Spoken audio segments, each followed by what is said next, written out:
스티그 인사 드리겠습니다.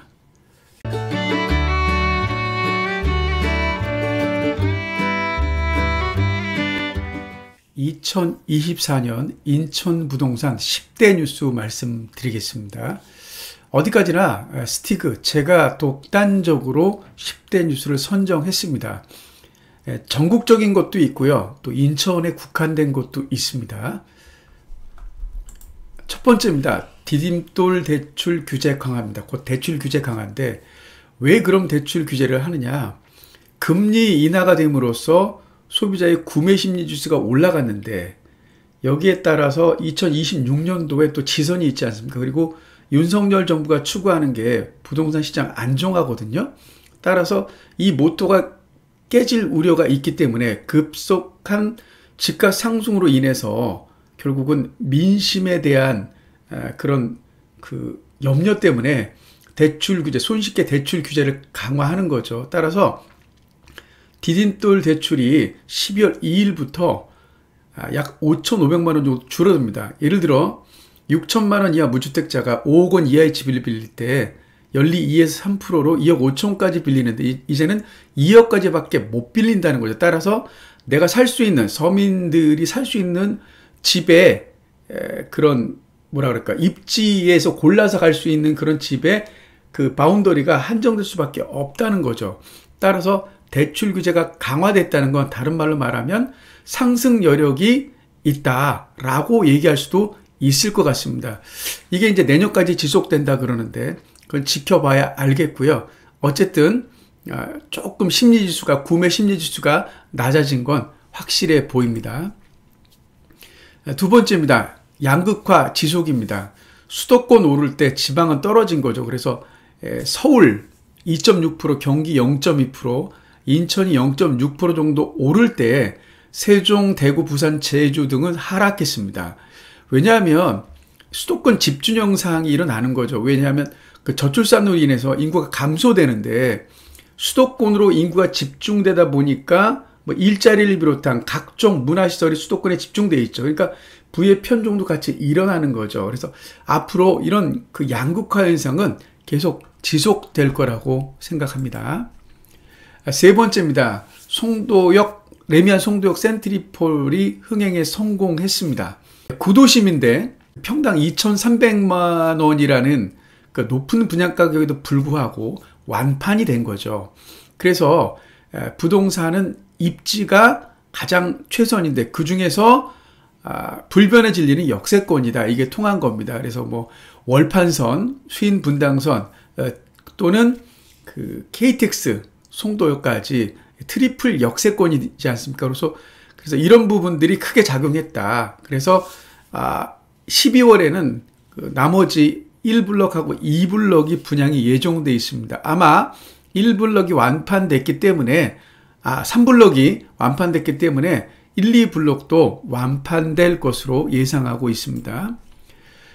네 번째 소식입니다. 5호선 연장 예타 신청했습니다. 검단신도시가 그 입주 여건이 점점 좋아집니다. 그래서 5호선이 연장이 돼서 제가 보기에는 한 10년 정도 잡죠. 연장이 되는 게. 그러면 서울 접근성이 획기적으로 개선되는 거죠.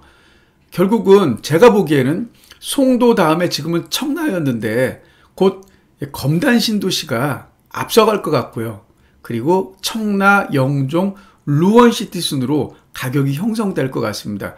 물론 지금은 검단신도시가 일자리도 부족하고 교육 여건도 좋지 않고 의료, 쇼핑 할 수 있는 공간이 다 부족해요.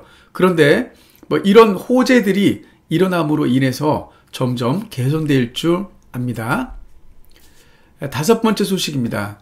주한 센트럴 파라곤 공사가 중단이 됐죠. 이게 미추 1구역을 재개발하는 곳인데 결국은 공사비 880억 원 증액 때문에 조합은 여론전을 펼치고 있고 시공사는 이제 앞으로 유치권을 주장할 것이죠. 근데 이게 880억 원이라는 돈이 어떻게 나왔는지 소명이 되고 또 그 조합 측에서도 서로 협상이 될 여지가 있다 그러면 어쨌든 이 금액은 조금 낮아져서 협상이 될 것 같습니다. 제가 보기에는. 근데 결국 조합원들은 추가 분담금이 증액될 수밖에 없는 거죠. 따라서 그 재개발을 염두에 두신 분들은 꼭 재개발 투자를, 건설사가 어디냐 이것도 중요할 것 같아요. 그래서 메이저 건설사들은 아무래도 이 건축 자재 같은 것도 대량으로 공급받기 때문에 좀 저렴한데, 중소나 중견기업 같은 경우는 아무래도 좀 비쌀 수밖에 없는 거예요. 그러니까 아무래도 좀 위험할 수 있는 거죠. 그래서 건설사 정하는 것도 굉장히 중요하다, 이렇게 생각을 합니다. 6번째 소식입니다. 인천 1호선 809 연장입니다. 예타가 탈락이 됐죠. 809가. 그래서 809의 연장이 인천 1호선 결국은 이제 재신청을 했습니다. 근데 지금의 그 송도 809는 송도 내에서 일종의 홀대받고 있어요. 그래서 뭐 교통, 인프라, 그리고 쇼핑, 학교, 문화시설들이 많이 부족합니다. 그럼에도 불구하고 809도 점점 나아지고 있고요.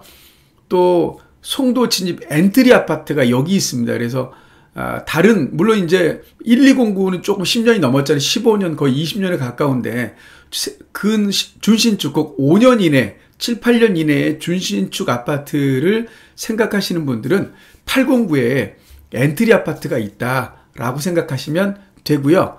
809도 점점 나아질 듯 합니다. 7번째 소식이 되겠습니다. 제3연육교 논란. 지금 영종도하고 그 인천하고 연결하는 게 지금 두 개가 있죠. 인천대교하고 영종대교. 그런데 이제 제3연육교가 서구 청라에서 영종도를 연결하는데, 이게 이제 그 길이가 4.6m고 내년 12월에 개통 예정입니다. 그래서 인도교로서 이제 사람도 통행할 수 있고 자전거도 왔다 갔다 할 수 있는데 통행료를 받는다 그러죠. 근데 이제 명칭을 두고서 영종구는 이미 정했습니다. 이제 이거 중구인데 지금은 제가 이제 영종구라고 편하게 얘기할게요. 영종구는 영종 하늘대교, 영종 청라대교, 이음대교라고 하자고 정했는데, 서구는 시의회에서 무슨 말이냐, 청라대교로 하자, 이렇게 정한 것 같습니다. 근데 이거는 이제 그 서구의 주장이고요. 제가 보기에는 그냥 영종 청라대교 요 정도 해주는 게 다 아우르는 게 아닐까, 이렇게 생각을 해봅니다. 그래서 제3연육교가 개통된다 그러면 영종도와 청라를 연결하는 그런 획기적인 다리이기 때문에 아무래도 영종 신도시에서 그 서울 접근성이 지금보다는 나아질 듯 합니다. 8번째 소식입니다. 산곡역 1113 공병단 부지 활용 문제인데요. 이게 이제 그 국유지잖아요. 일종의 공병단 부지는. 근데 주민은 이제 백화점, 쇼핑 공간 및 의료시설을 원합니다. 거기가 이제 1만 5천여 세대가 산곡역 일대 재개발을 추진해서 들어오는데, 근데 부평구는 그렇게 되면 이제 사업을 할 수가 없기 때문에 상업시설을 최소화하고 주거로 사용할 수 있는 오피스텔 비중을 좀 높이자 그래요. 여기 이제 주민과 부평구 간에 이제 줄다리기가 시작되는 거죠. 물론 부평경찰서는 이전이 확정이 됐습니다.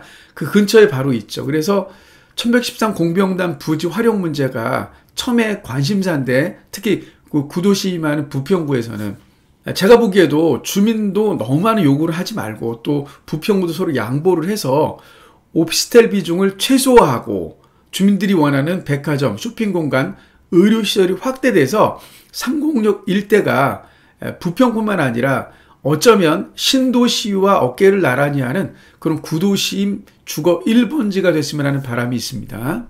9번째 소식입니다. 재개발 후보지 33곳을 발표했죠. 이게 사실 지난해 2023년 12월에 발표했는데 이제 올해 초라고 얘기하고 제가 말씀을 드리겠습니다.